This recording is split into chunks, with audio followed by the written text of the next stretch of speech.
Sa mga balitang pambansa, lagpas isang oras na antala ang ikalawang araw ng bicameral conference para sa 2026 national budget kahapon. Base sa source ng News 5, nagkaroon ng emergency meeting sa Senado kahapon.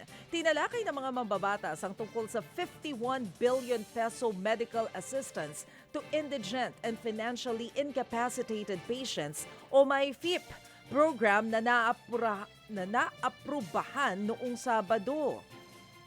Sa bersyon ng House, 49 billion pesos ang inilaan sa MyFIP, habang 29 billion pesos naman ang inilaan ng Senado. Pero sa pagbubukas ng BICAM, itinaas ito sa 51 billion pesos. Matapos ang halos 2 oras, itinuloy ang deliberasyon pero sinuspindi rin hanggang alas 4 ng hapon mamaya. Samantala sa kaugnay na balita, hiniling naman po ng Department of Public Works and Highways, DPWH, na ibalik ng Senado ang kinaltas na budget sa 2026. Mismong si DPWH Secretary Vince Dizon ang humarap at nagpaliwanag sa BICAM. Ayon po sa kalihim, gusto nilang maibalik ang halos 45 billion pesos na tinapya sa ahensya para matuloy ng maayos ang kanilang mga proyekto. Kailangan daw kasi nilang maipatupad ang mga pagbabago sa presyo ng kanilang mga proyekto. Sa ilalim ng kanilang updated construction materials price data o CMPD. Kailangan din daw kasi ito para maiwasan ang hindi tamang pagkalkula sa kanilang mga gagastusin. Makakaasa raw ang Senado at ang Kamara na ipatutupad ng ahensya ang bagong CMPD sa lahat ng kanilang engineering offices. Maaari raw umabot sa pagsasampa ng kaso ang mga hindi susunod dito. Hindi naman daw pipirma sa BICAM report ng 2026 budget si Senador Ping Lacson dahil sa kontrobersyal na 51 billion peso medical assistance to indigent and financially incapacitated patients o MyFIP program na inaprubahan ng BICAM nitong weekend.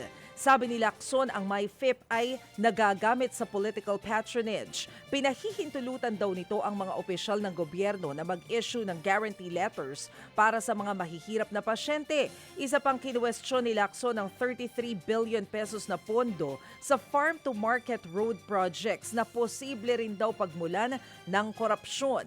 Giit ng senador, pipirma lamang siya sa report ng BICAM kung itatama ang questionableng mga probisyon sa budget. Sa kabila nito, ipinagtanggol naman ni Senador Loren Legarda ang paglalagay ng pondo sa MyFIP. Bagamat mas mainam nga aniya na PhilHealth na ang sumalo sa lahat ng pangangailangang medikal ng mga Pinoy, hindi pa rin daw maikakaila na mas madaling lapitan ang mga kongresista sa ngayon. Hindi pa po naaabot yung perfect world. In the meantime, paano po ang mga congressman po, frontliners, ang mga mayors, frontliners, naging congressman po tayo, representante, most of us here.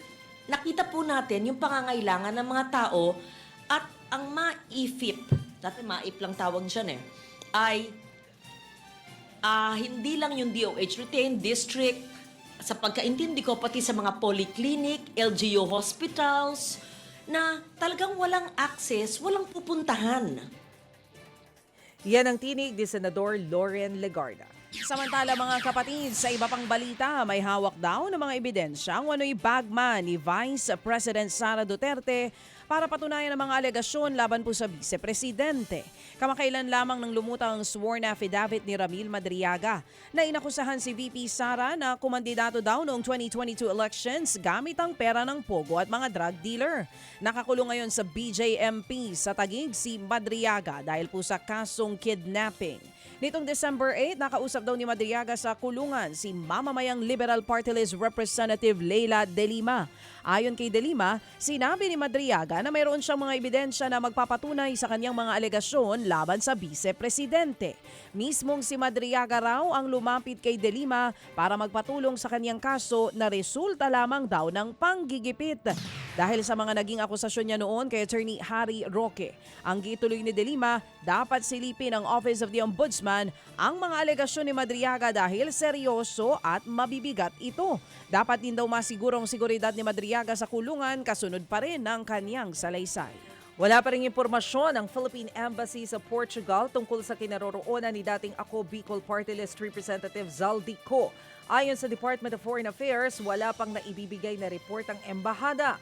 Una nang sinabi ng DILG na nakikipagtulungan sila sa bansang Portugal dahil meron umanong Portuguese passport si Ko. Noong Miyerkules, inanunsyo ni Pangulong Bongbong Marcos na kanselado na ang passport ng dating kongresista.